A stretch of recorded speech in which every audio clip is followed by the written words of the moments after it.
Hi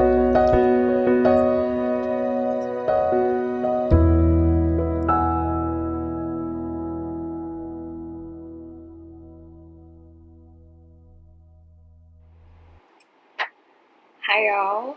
So welcome back to my channel, and if I didn't welcome you in the beginning, I'm welcoming you at the end, and I'm saying goodbye as well because it don't always have to be the normal stuff. So I hope you guys like the look, and I hope you guys like the final look as well. I'm sorry if you guys kept kept looking, like noticing me going down here because my mirror is here, and obviously I can't stop looking at myself. And so yes, okay. So you guys, thank you so much. And if you're new here, why don't you join the family?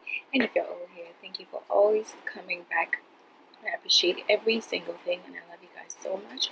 I got my necklace from Glow GH. You can check her out on Instagram. I'm going to put her link down below so you can purchase nice accessories from her.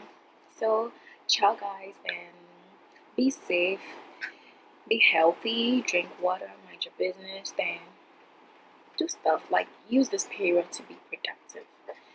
The things you don't normally do them. Okay, so what do you guys think of my background now? Do you think I should just go back to the other one, or I should be switching it up? I feel like it gets boring, so like I want to be switching it up a bit. So what do you guys think? Just let me know down in the comment section below.